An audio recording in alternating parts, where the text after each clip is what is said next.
Let me just open in prayer. That ought to quiet them. Lord, we thank you for this beautiful morning you've given us, this glorious springtime that we can enjoy, the explosion of color, the breath of fresh air that we can enjoy in spring in Bucks County. Father, I pray that as we, Greg and I, reveal the joy of our trip, that you would be glorified, that the church would be edified, and that our missionaries would be encouraged. So we just offer this morning up to you. In Jesus' name, amen. So just a couple of overview things. So I think in the bulletin, it may have said that Marilyn and I went to Bangladesh, because we've had a lot of people asking us, how are the kids doing? So the kids are fine, because we Skype with them once a week, but we didn't go to Bangladesh, so I'm not sure where that came from. The original plan was for Greg and I to go to Italy, then Kyrgyzstan, and then Congo. So we got feedback from the Eubanks that in March it's avalanche season in Kyrgyzstan. So they said, you can come, but you might get trapped somewhere. So we said, well, we'll do that another time. And they said that that's actually a good time is the summertime to visit them. So then Italy doesn't have a problem with U.S. travelers. The Congo is very restrictive for U.S. travelers, and you need to get a visa. So we had applied for the visa, I don't know, about a month or so ahead of time, and that's another long story in and of itself. Suffice to say, Marilyn and I were in Mexico for a while, and I actually FedExed my passport to Greg, because we were going to be there for a few weeks. And then Greg actually went and camped out at the Congolese embassy in DC, and every day would go in, how's it coming, how's it coming, how's it coming, when do we get our visas, when do we get our visas, and never happened. So finally I said, look, I got to get out of Mexico. Can you send back my passport? By the way, not a good idea to FedEx your passport out of country when you're... But anyway, go ahead. Yeah, especially in Mexico, where it kind of got hung up somewhere in where we were. And then by God's grace and a miracle, it showed up the night before we were supposed to travel back. So, so Greg and I have this famous picture where he had my passport, and then I showed him the picture where I had my passport, and we were able to travel back with our family. So anyway, so I didn't get my visa in time, but Greg, the next week, Greg was able to get his visa to the Congo. So you're going to hear a report from the Congo from Greg. So Italy. So I grew up Roman Catholic, so I kind of know Catholicism really well. In fact, some of you know, you've heard me whine, I was an altar boy early in my youth. In Italy, about 96% of Italians are baptized Roman Catholic.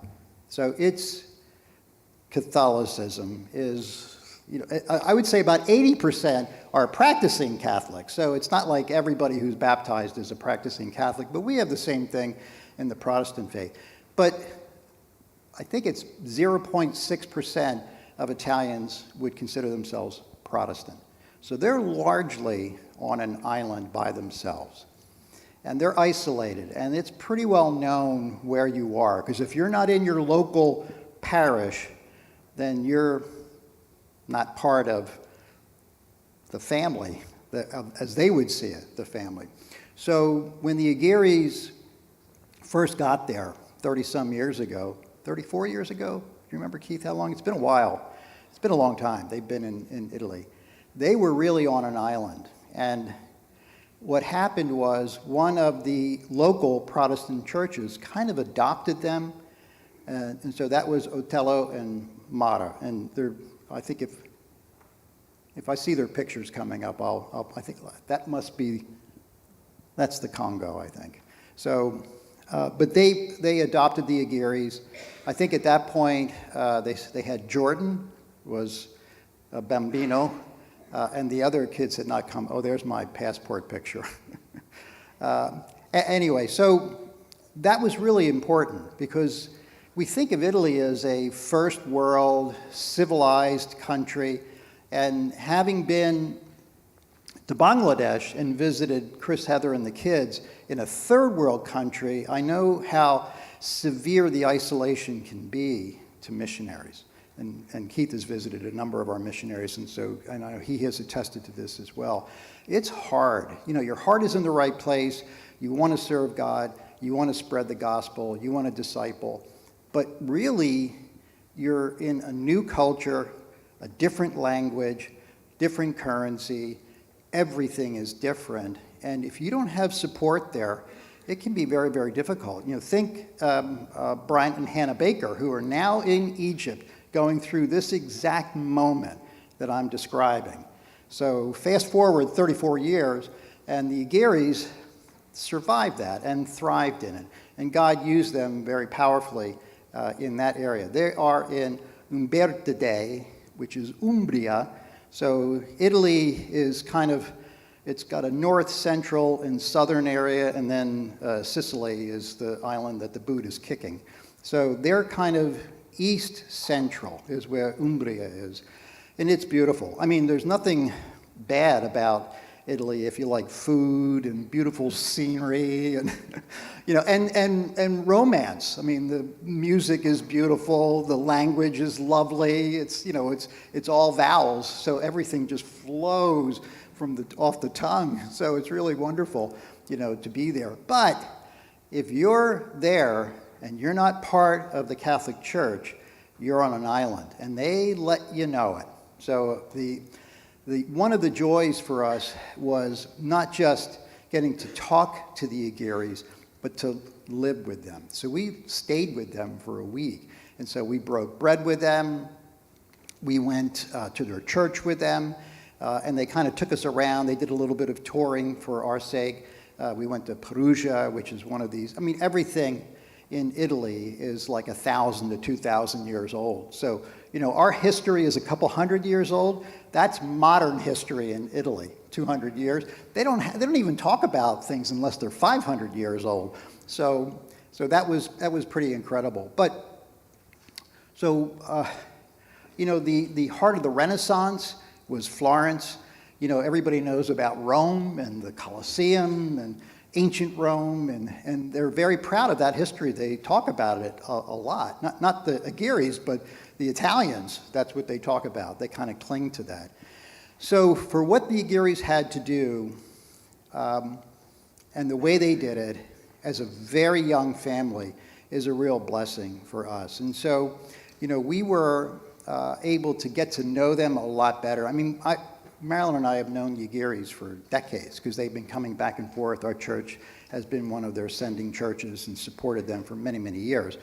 And they just have a joyful spirit about them, regardless of what's going on. I'm going to tell you in a minute what to pray for them, because they are going through some hardship right now. They are, the joyful part is that 3 of their 4 children are living near them right now. The 2 girls, Adrian and Allison, have married Italian men, and so they're settling down. So I have a feeling that the Aguirres are never going to retire. They haven't announced that. That's my interpretation. But they are so content with what they are doing, and they love the work that God has called them to. And I think they've got their family all surrounding them. And so they're just in a very happy place. Costco is my happy place, but I think Umbertide is their happy place. So it's, you know, the thing to pray about for them is that when we were sitting one evening with George, I think Kim was out, they got a knock on the door. George went to the door, answered it. He was outside for a little while talking to this individual. You could hear some mumbling. Then he came back in, and as if nothing had happened, George announced to us, so that was my landlord, and we have to leave. So they've been in their home for 28 years, for a long time, and they raised their children in the home, but they're renting the home. And so the landlord said, well, you've got 6 months, I think, to pack up and get out, because we're going to sell the house. So it was like water off a duck's back for George. It was like he just heard that the trash pickup was changed to another day or something. It was like a nothing announcement. And then when Kim came home and George told her this, she was pretty shook. So because she's the one that probably has to do all the packing and moving, and so I think she felt pretty shook by it. So that's a prayer for them as to where they go. They would like to stay in their current home. It's really it's a good fit for them. So when people visit, they can stay with the Aguirres in their home, and that was really a blessing. As opposed to staying in a hotel or somewhere else, where then you maybe get to see the Aguirres, an hour or two a day. So that wouldn't be so good. So I think you're going to hear in a little while about the Congo and the life-threatening aspects of Greg's travel through the Congo. But for us, travel in Italy was kind of a delight, quite frankly. The most life-threatening thing we had to deal with was the search for the Holy Cannoli, which was, I think on day one, Greg announced to Kim that he would like to have a cannoli. So Kim, as sweet as she is, drove to every pasticceria, bakery, that she could find. And they were all out of cannolis. So the next day, looking for cannolis. So it took us, 2 days? Three days to find a cannoli. So it was like the search of the Holy Grail. It was the search for the Holy Cannoli. So but that's as risky as it got for us. We didn't really have any major threats, and so they drove us everywhere. Their church is very, very special. It's really small. By the way, that's another prayer, because I think that building is also it's being leased, and the landlord said we're going to sell this building, and so you're going to have to leave.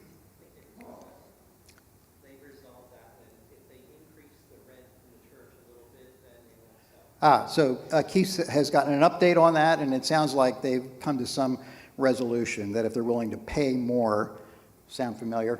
If you're willing to pay more, then we'll let you stay. So that's good. So one of the things that we did is, so Kim organized everything very well. So there was a women's night, and Marilyn, are you here? Oh, there she is, good. So my wife Marilyn was able to travel with us, and so that was a blessing for all of us, as opposed to having just stuffy men. We had my lovely wife with us as well. And so she was able to give testimony at a women's night that Kim had organized with women in their church, in their small church.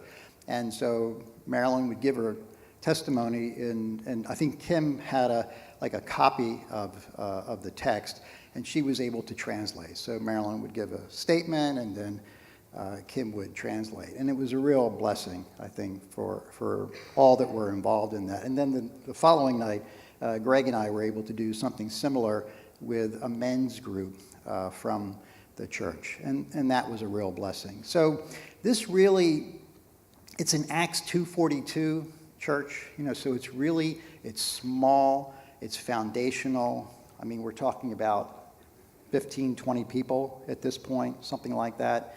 When they're packed out, 20. So I think they all know each other, they love each other.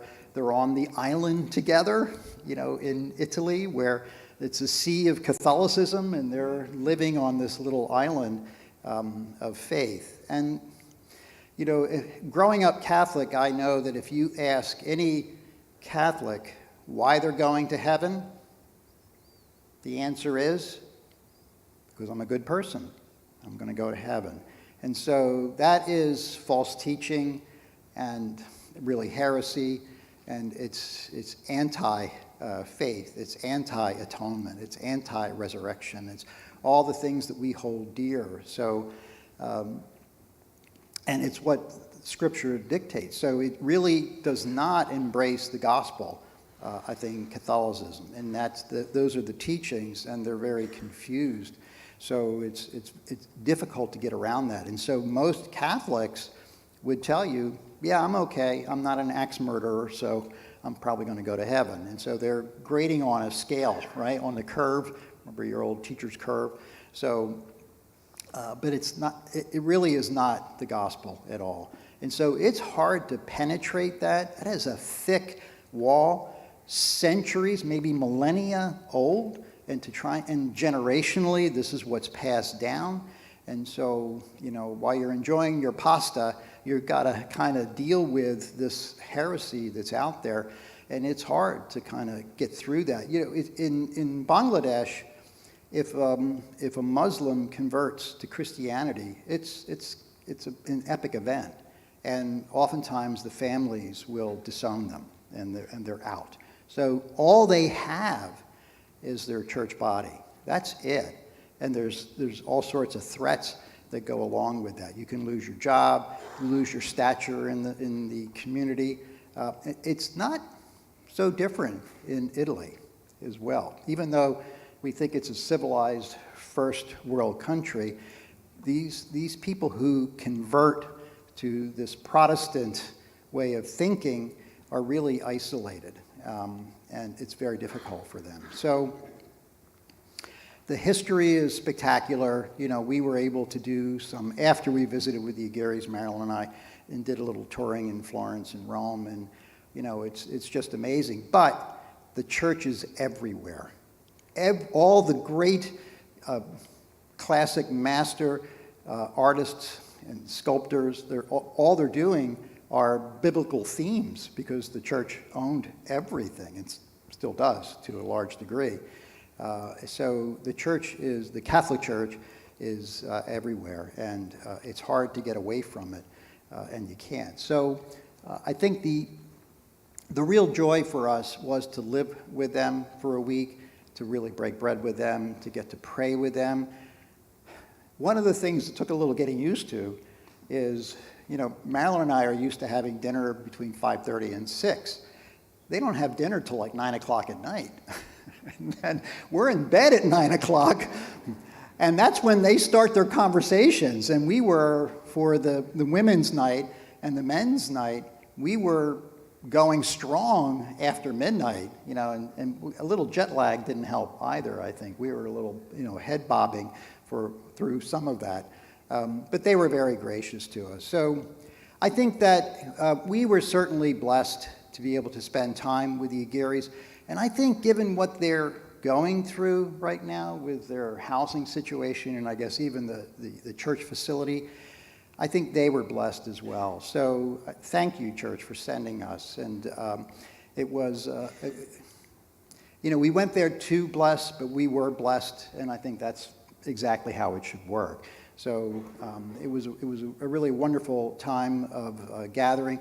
By the way, I would say that this is something that we should regularly do, that we should spend time in our missionaries' homes where they're located. So it's wonderful when they come back and they're able to give a report, and we all get excited about that.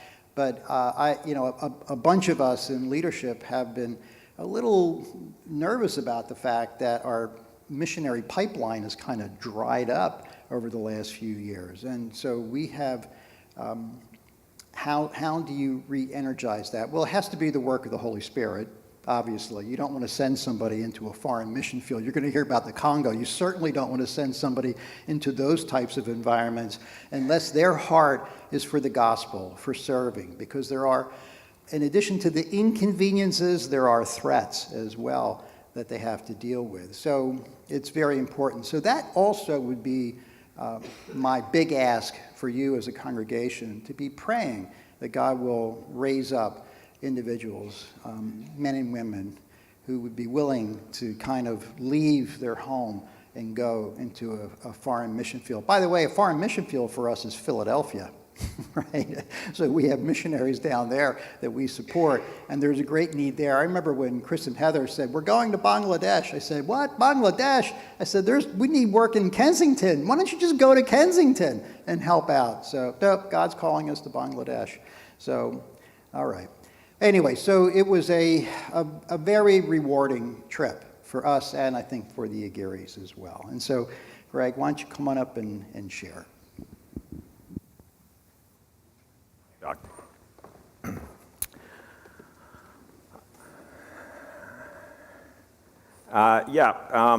So I'll talk about the Democratic Republic of Congo in a moment. I'm going to chat just a little bit about Italy. For those of you who don't know, the two countries, they're the same. Exactly the same. It's identical. And we'll talk more about that. But what you're looking at here is actually us at church with the Aguirres. The couple to the far right are Francisco, that's Francisco, and then his son Francesco. And then Teresa is the wife there. Doc and I actually spent the Friday evening in their home. We got there at 7, and through 5 or 6 courses of food, we spent the next 5+ hours just sitting there at the table, talking and interacting, some just about life, but also around the gospel and what God was doing in their lives. Francisco and Teresa actually had been baptized the week before and then took their first communion when we were there. So it was exciting to see some of the fruit of the ministry that George and Kim are doing there. This is actually a second plant. They started out, you saw a couple of pictures of us with their friends and mentors, Otella and Mara. They started out in a different city. The name of it is escaping me at this point, Castello. And there's actually a fairly large church plant there, but they have gone to Umbertide and are developing one there. The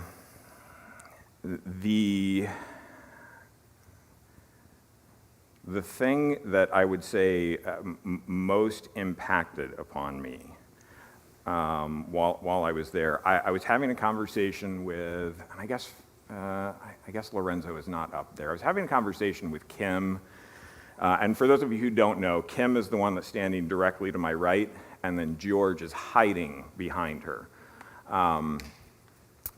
So I was having a conversation with Kim and her son-in-law, Lorenzo, and I asked a question about the Catholic Church. And they looked at me like I was crazy. You can think whatever you want. And I realized, okay, I should probably back off of this conversation. And so the thing that I observed while we were there was how different the Catholic Church experience is in Italy compared to here. Here, it exists, and we're aware of it. There, it's oppressive. When someone converts to Catholicism, or when someone converts to Protestantism from Catholicism, they lose friends, family. They oftentimes lose their job. We heard about a priest there that had converted. Obviously lost his job, but he also lost his education. All of a sudden, all of the study he had done at university in his entire career ceased to exist. He no longer had any way to actually provide for himself in any well-earning position. And so the reality that creates, there was actually someone that Kim was really hoping would show up to church with us on Sunday, who has been sort of in and out since she was baptized. And one of the challenges there, I said to Kim, this environment reminds me a lot of what's described in the early church in the first century, of Christians struggling to want to go back to their Jewish roots. And Paul and Peter and John saying, no, you were saved to something better. It's actually what the entire book of Hebrews is about. Don't go back to the Jewish roots. Those were pointing the direction to something better, and Jesus is that better thing. And so as we were there, I got a sense of the hardness of life there, being not Catholic, being evangelical, and our presence there. There's nothing special about Doc or myself. Marilyn is different, but there's nothing special about Doc or myself. And it was like we brought over clean air that they just sort of sucked in the whole time. And not just us, but their surrounding community. Francisco and Teresa, their mentors, Otella and Mara, said, please come back, please bring your families, please let the church know how grateful we are that you're sending people to do the work that they're doing. And so it was good for us to be there and experience how, even though, yes, they've got a small church family, their experience in that country is very isolating. And I would say one of the best things that we can do as a congregation is to make them aware that we know they're there, to contact them regularly, to follow up with them on prayer requests.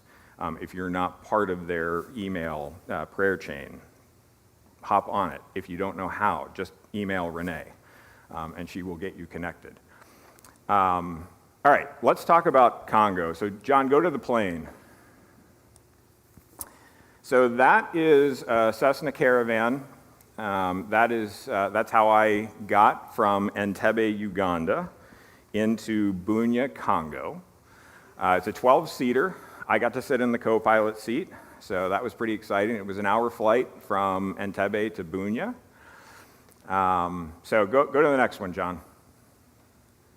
So this is actually just as we crossed over Lake Albert, which is a large lake that separates Uganda from the part of Congo that we were in. And this is actually the first thing that you get to. They call them mountains. They look fairly mountainous from the sky. They're more big hills, but I wish you could see, if you look back there, you can see how much green there is on that screen. It's a really beautiful country. John, go ahead. Go to the next one. This is actually flying in to Bunia. So I can't quite tell. I think this is the one paved road, if I look back there. I think this is the one paved road that exists in a city of 1 million people. And if you think our potholes are bad, the potholes there are like the size of this area right here. Like one whole lane is a pothole. It's pretty amazing. Go to the next. Actually, John, go back. So can you go back to that one? All right, so if you look up in the top, sort of right here, very top, there's a strip of white that exists before you hit the horizon. John, go to the next one. And now here, the strip of white is a little bit more center, but up at the very top, can people see that, what I'm talking about? So that there is a refugee camp where about 150,000 people live.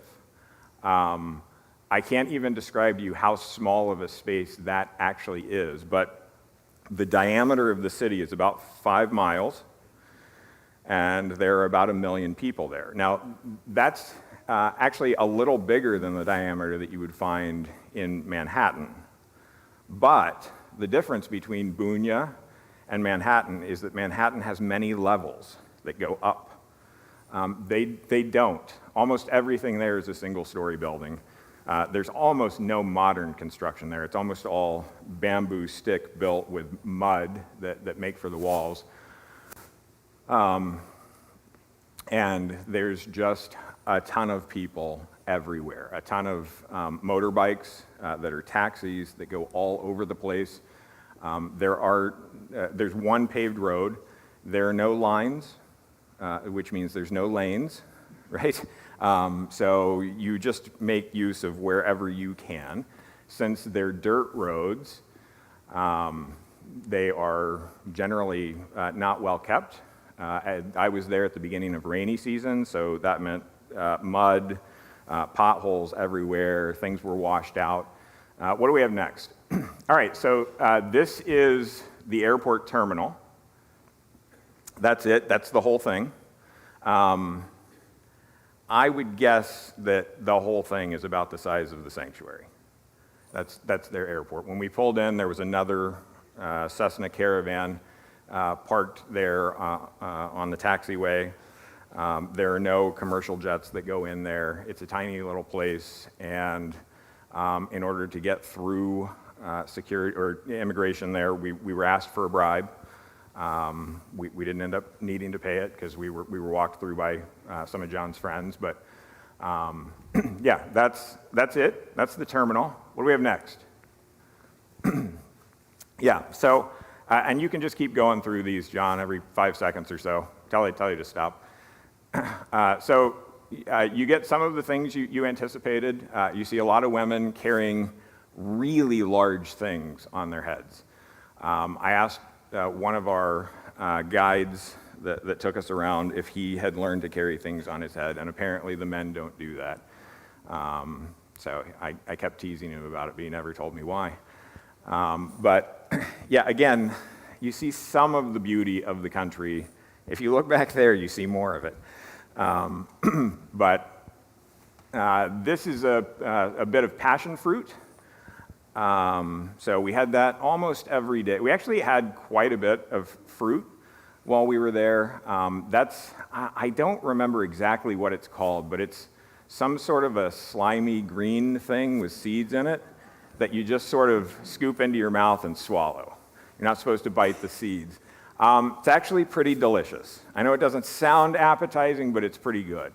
So the fruit that's there up to the north of the passion fruit, I can't remember that one, the name of that one either, but it's something about bleeding. When you cut into it, it sort of bleeds out. It looks like blood is coming out of it.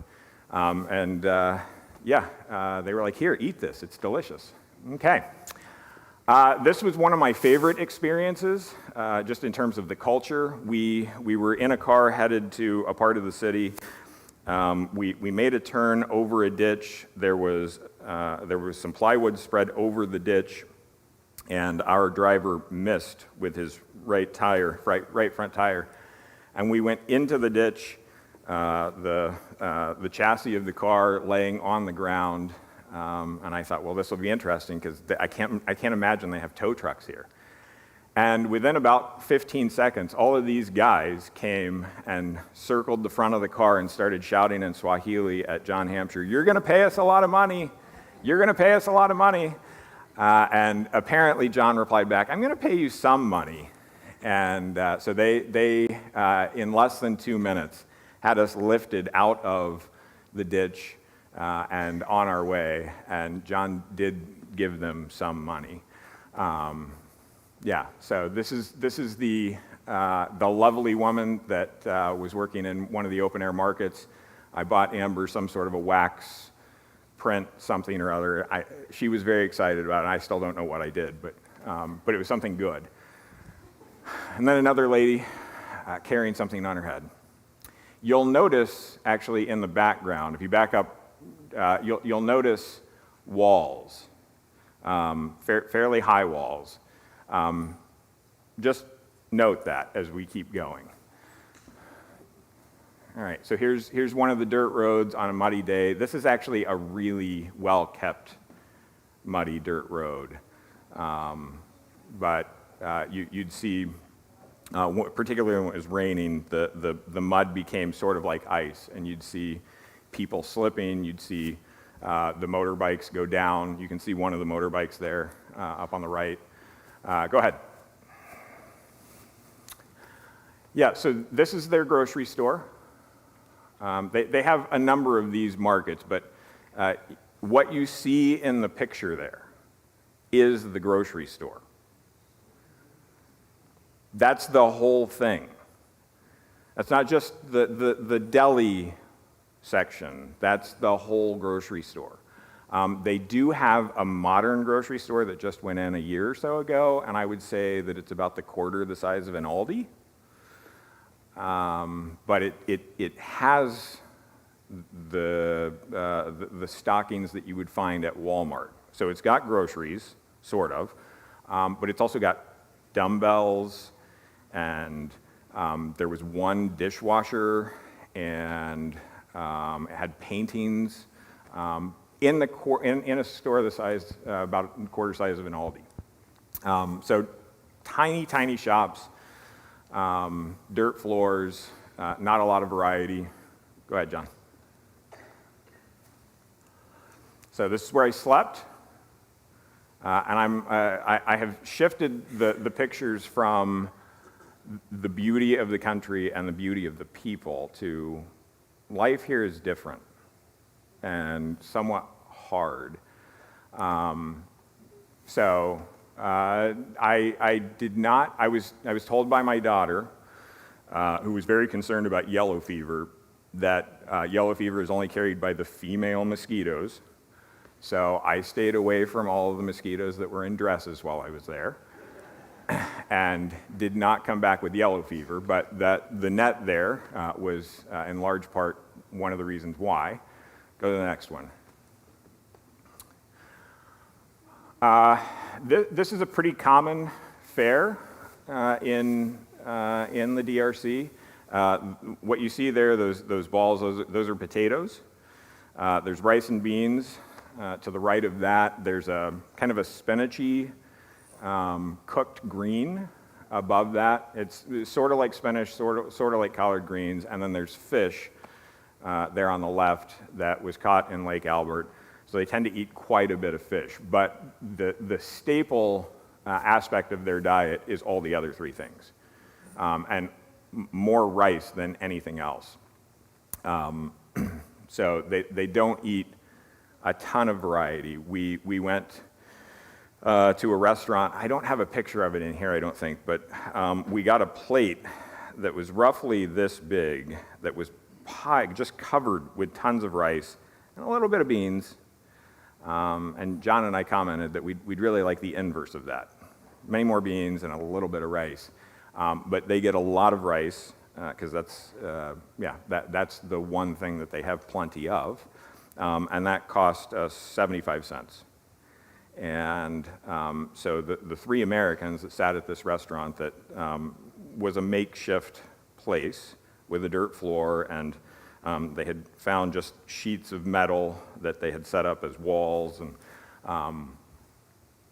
we each had our own 75-cent plate of rice and beans, and then there were other people there that just basically sat at a four-top. And they all had their spoons or their forks, and the four of them ate their 75-cent rice and bean meal. So go ahead. All right, so look back there, and you get a sense of the beauty of the sunset that we saw most days. So that is taken from basically the front door of John and Cindy's apartment, which is the second floor of a duplex. And I sent that picture to my dad. Hi, Dad, if you're watching. I sent that picture to my dad, and he said, "What's the hole at the bottom of the picture?" And I looked at it, and I wrote back, "What hole?" And he said, the one at the bottom of the picture. I said, "Dad, I don't see a hole, but maybe you're talking about the wall, and you're assuming that there's some gap there." So at the bottom of the picture is a wall. It's a concrete wall that I would guess is about 9 feet tall, and it's hard to tell from here, but you can see some of the black streaks that are running down. That's because there's tar on the top of that wall, and there are broken pieces of glass that are stuck in there. And then you can see the razor wire that is on top of the wall. Now remember, I pointed out to you in another picture, a wall. You see walls like this all over the place. It's a reminder all the time that you're not in a safe place. And this is actually, it's really great that John and Cindy have the second floor, because they can actually look out over the wall. If they were on the first floor, they would just be looking at the wall all the time. But when we woke up in the morning, it was to a padlocked front door that sat behind a steel cage that was padlocked, that sat behind that wall, that was guarded by a human being 24/7 with razor wire and things like that all over it. John, what's next? All right, hang out. Actually, go back to the last one. So I had been there for about 2 days and was getting pretty stir crazy and thinking, I'm supposed to be here for 7 full days, and that's going to feel really long. And John and Cindy are watching this, and it's okay. I told them that already. They know. So don't worry. I'm not saying anything that's going to hurt their feelings. At least it didn't hurt their feelings several weeks ago. I said to John, I'm getting the sense that we're going to stay in about a quarter-mile radius. And he said, yeah, that's about right. And essentially, they wake up here. They walk less than a quarter mile to the SIL building, which is where they do the Bible translation administration. They work there all day. They leave there and walk to the market or to some other place that they need to get supplies from, and then they are back home inside the wall. Inside the compound is actually what they call it, before dark, because it's not safe, particularly for white people, but really for anyone to be outside of that after dark. It's incredibly isolating. It felt isolating in Italy when we were there with the Aguirres, able to hop on a train and go wherever. I rode a 3-hour train from Rome and to Rome by myself. I could not do anything like that in Congo. When we did venture out beyond our quarter-mile radius, it was because we were taken by a Congolese. We drove to a village outside of Bunia. About 45 minutes was our drive. Remember, the roads there, dirt, not well kept, in the middle of rainy season. For us, if it had been paved roads, it probably would have been a 10 to 15-minute drive. And the remarkable thing about it was that on our drive, we hit 6 military checkpoints. We stopped 6 times and had a kid in fatigues with his buddies behind him come over and, holding on to his AK, look into the car, ask a few questions in some language. I presume it was Swahili. Our guide responded, handed him a little bit of money, and we were on our way. And as we left the first of those 6 stops, I said, Bagamba, did we just pay a bribe there? What happened? And he said, well, kind of. I said, okay, I'll take more information. He said, well, you see the hill that's right there. And by the hill that's right there, he meant like the hill that's maybe 100 yards from where we were driving. Yeah, I see it. He said, on the other side of that hill are rebels. And if the military wasn't here, then the rebels would come over the hill and destroy the villages that exist, these tiny little pockets of villages that exist here, and annihilate the people that live there. And so it's kind of a bribe and kind of I'm really glad you're here. So would you take this equivalent of 25 cents and stay here?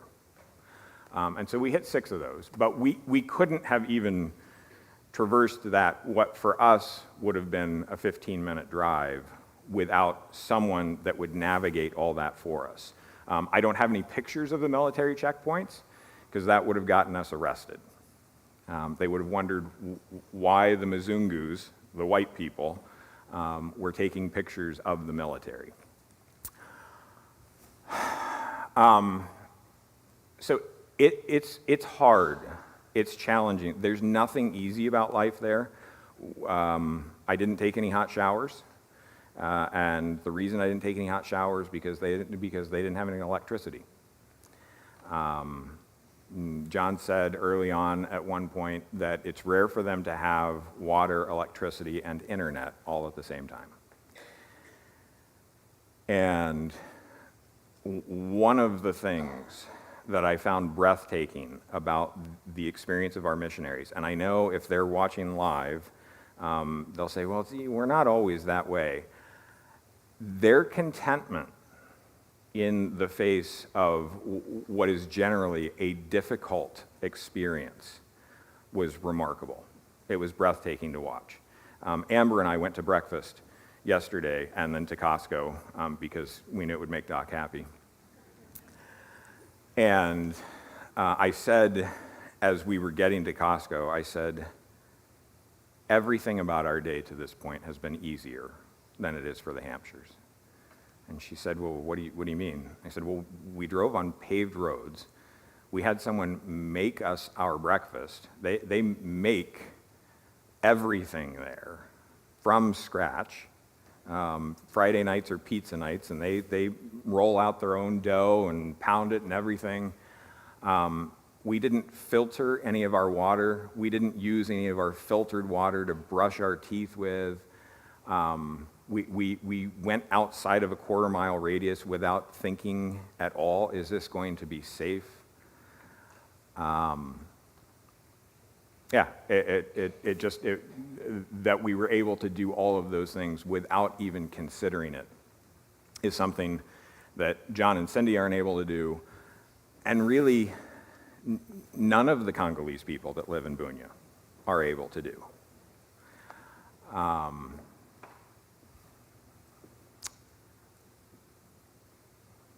We were on. How many people know in this room when our missionary prayer meetings online are? All right.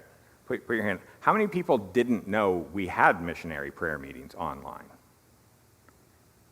Okay. All right. Good. I'm glad for that. All right. So we have those on a bi-monthly basis, every other month, on even months, on Mondays. We're talking about adjusting the schedule to make it a little bit more friendly because we've got missionaries that are doing a little bit of moving around. But we had one shortly after I got back, and the Hampshires were talking about a retreat that they are going to be taking with their staff to Uganda. And someone asked on the call, why would you go out of country for that?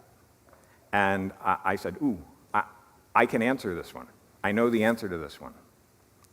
It's because they can't go anywhere in country that's safe. And they can't stay inside the city because there's not anywhere large enough to house them. It's also not particularly safe there either, and there's no way for them to get away from their work and rest at all. And that is, for the most part, the experience that they have all the time. There is no, hey, let's go out for a movie, or, you know what, we should really have whoever over for dinner, because you don't go out after dark. You just go to work with your spouse, who is your ministry partner. You do your work there, and then you come home at night with your spouse, who is your ministry partner. And so it feels like you go to work and you come back home to work.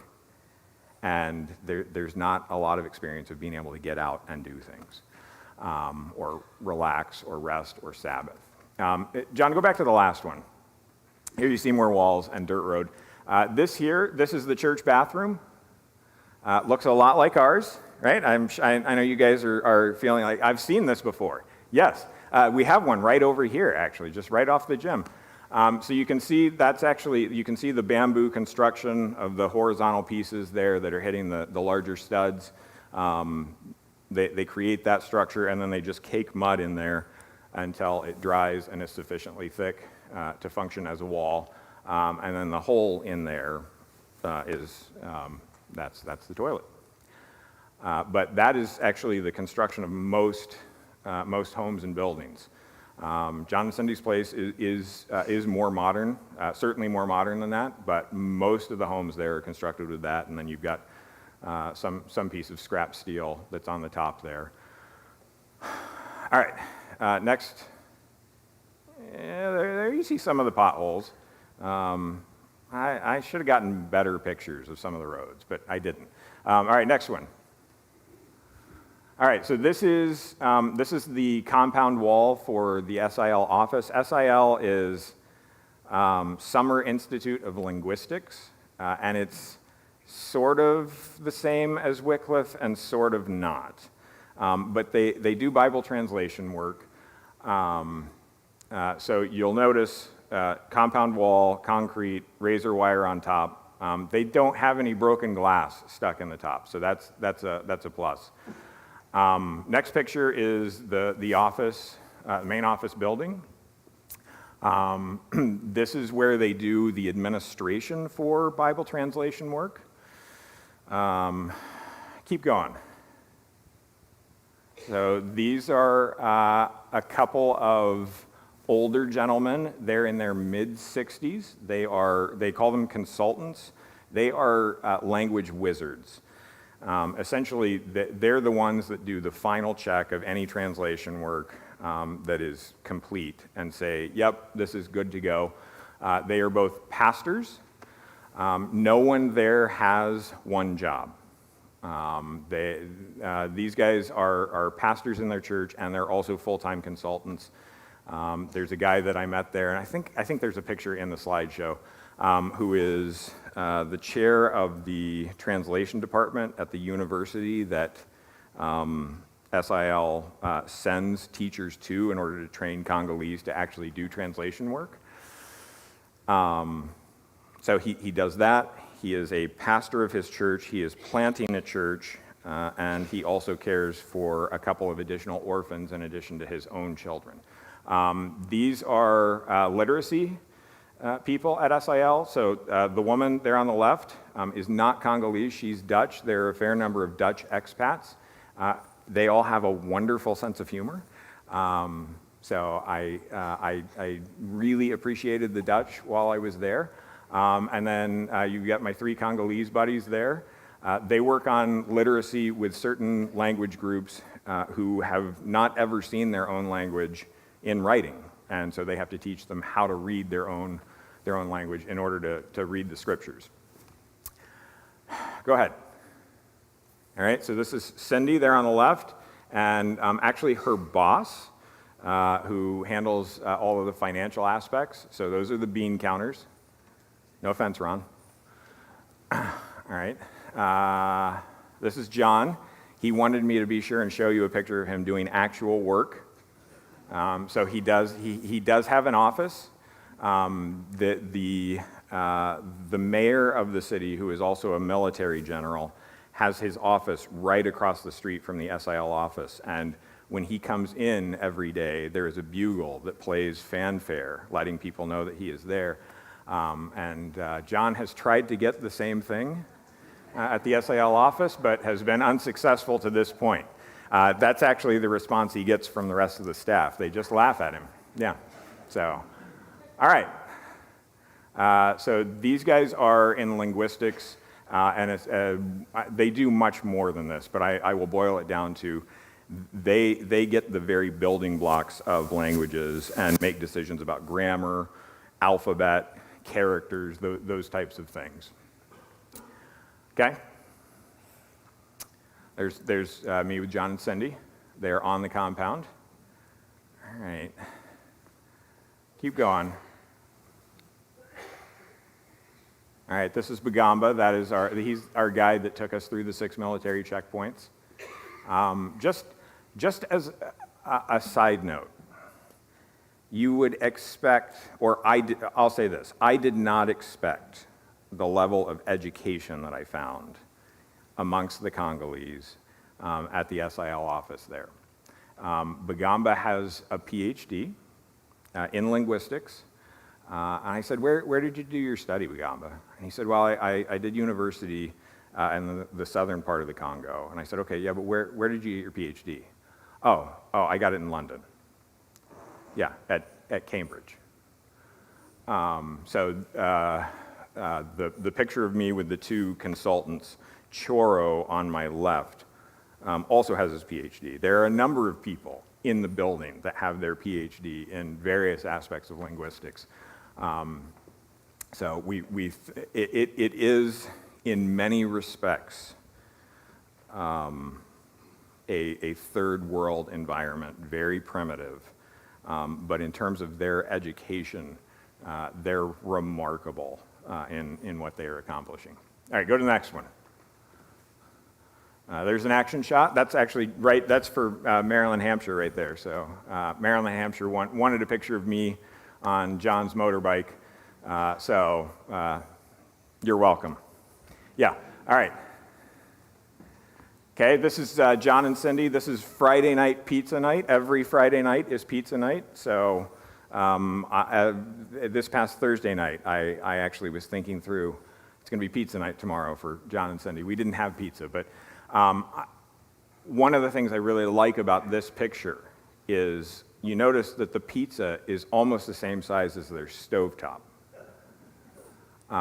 So they made two, because I was there, and we had to bake them one at a time, because you couldn't fit both of them into the oven. I know you're thinking, how do they turn it on if they don't have any electricity, or where are the lights coming from?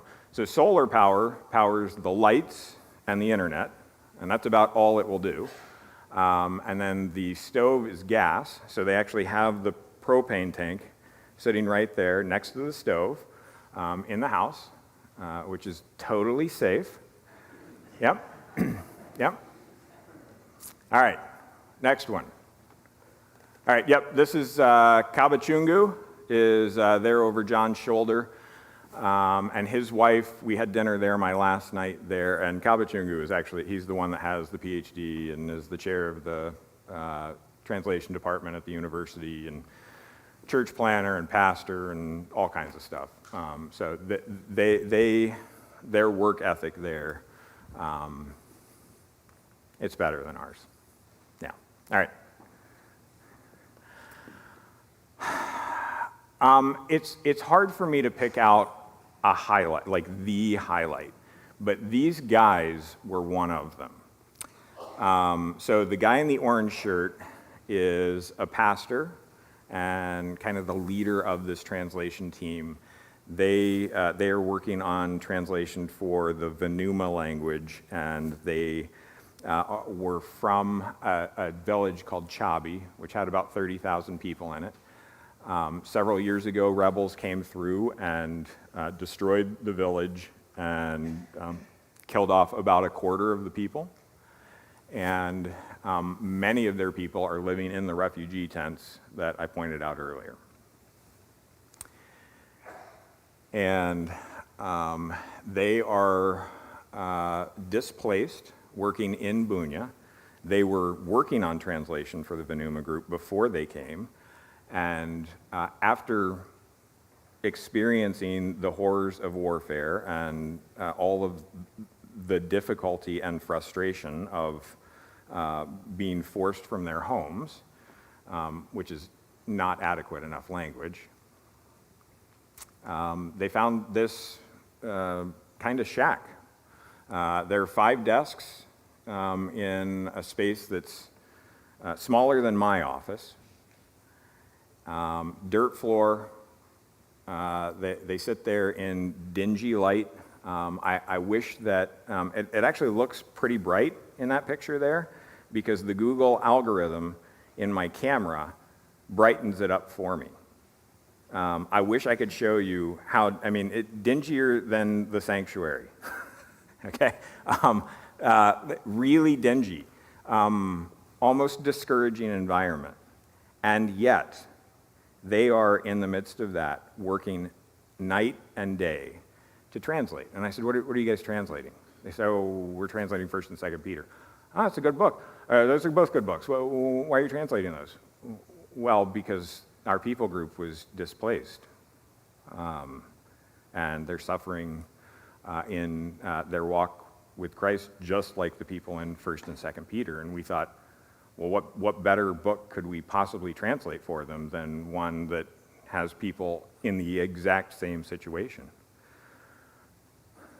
And so after hearing their story, they turned things around on me, and they said, how is the church in America? And about all I could come up with at the moment, in light of what was clearly a group of people who considered all other things to be loss in view of the surpassing value of knowing Christ Jesus, all I could come up with was, we're a little distracted. We're a little distracted. You take away our AC, and we may not have church that week. So that's not true. We have done it without AC or heat, but you get the point. I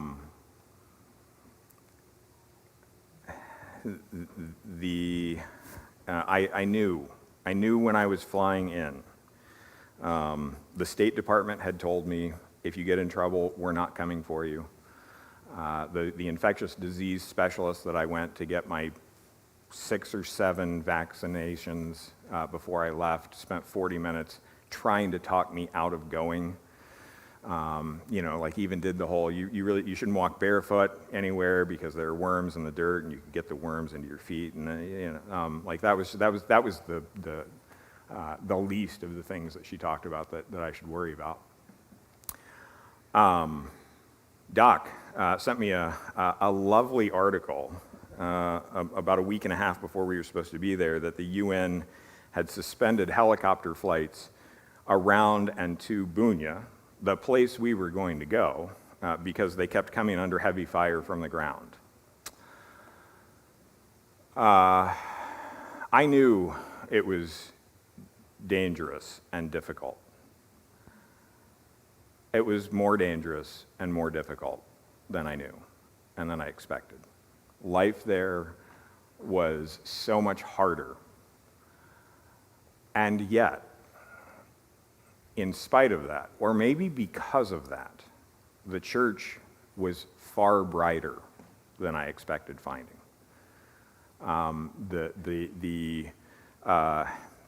You got just a little taste, I would say, of the joy that is present in the church in the 2 songs that I sent to you, that you got to listen to in Swahili.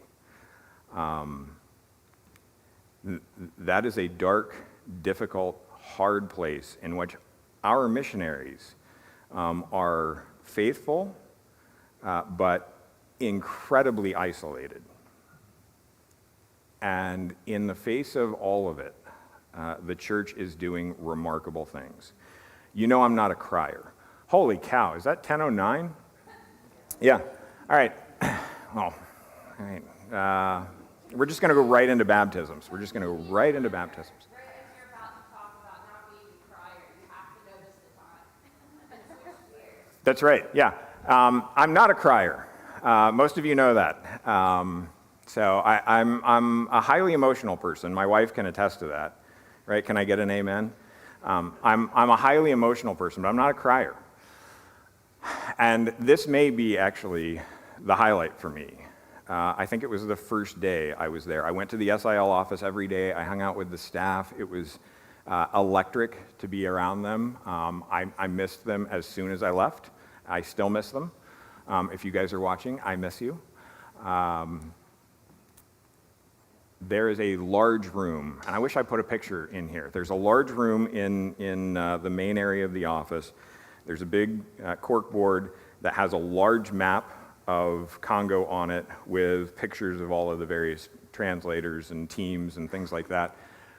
And we were standing there, and I was asking John and Cindy, where are we on this, and what's like the Bailey group, where are they? And I just sort of had to get the ball rolling for them. And then I stood back just a few feet from them while the 2 of them had their hands on the map, sliding around and pointing to, and the more they talked about the various language groups and people groups in all the areas, and the more they corrected one another or filled in details, the more excited they got, the more animated they became. And if they had kept going, the tears that welled up in my eyes would have come down.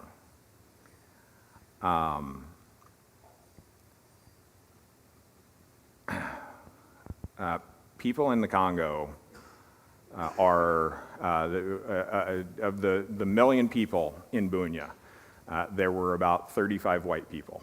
I think I met every one of them. And anytime a Congolese sees a white person, often their jaw drops and they point. Sometimes there's laughter, not because they're making fun of you, but just because they're excited. And they shout out Mzungu, which means white guy.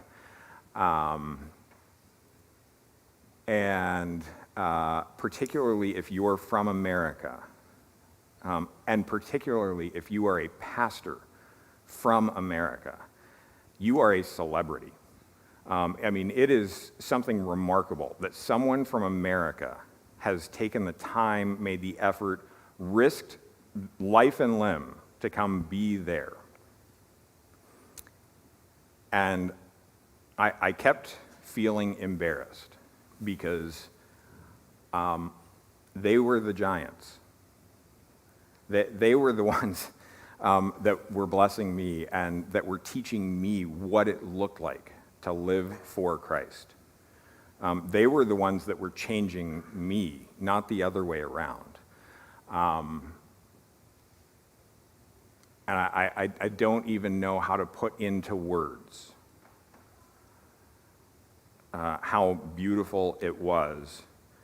I know they're not perfect. I know there are challenges there that they struggle with. But it was so beautiful to watch the church be undistracted, unencumbered, unbothered by the lack of resources and comforts that we take for granted every minute of every day. I have not seen, I know it exists in other places in the world. I haven't seen it displayed the way that I saw it there. God is doing remarkable things there. Their life is really hard. And one of the, we are going to be talking about in, I would say, the coming weeks and months about some ways that we can partner with them in ministry there. But I think one of the most important ways that we can partner with them is the same thing I would say for the Aguirres. We can make them well aware that we think of them regularly. So they are very alone, very alone. I don't really want to end on that, but we really need to. Let me pray for us.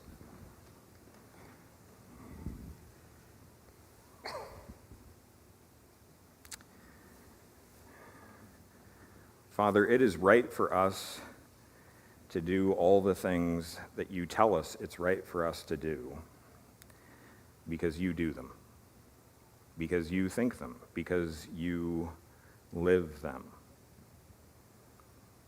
And God, it's right for John and Cindy and for Kim and George and for our other missionaries to be out sharing the gospel, your heart, with those who are in Judea and Samaria and the uttermost parts of the earth. And the reason it's right is because you desire that all of them would come to repentance.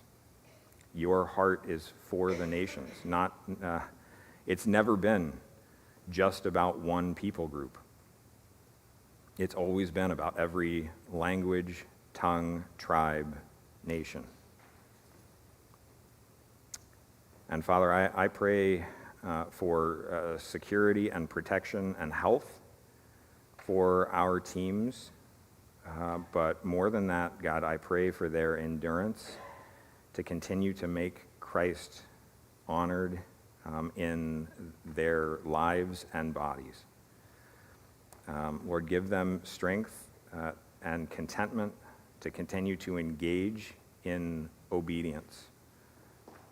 And Father, I pray that you would, even in places where there are no straight or smooth roads, I pray that you would create for them straight and smooth paths to walk in you and for you, for the good of the Congolese and the Italians and all the other people groups that Hilltown is responsible for reaching out to. And Lord, I pray that you would help us as a congregation, as they're sending church, to care for and love them well. Father, I pray that you would help us to not forget about them. And more than that, I pray that they would feel that we have not forgotten about them, that we love them and support them in abundance. Lord, help us to care well, knowing that the work they are doing is your work, the things that you are passionate about. And Lord, I pray that knowing that, we too would be passionate as well. I ask these things through the Son and by the Spirit. Amen. All right, see you back here in a few.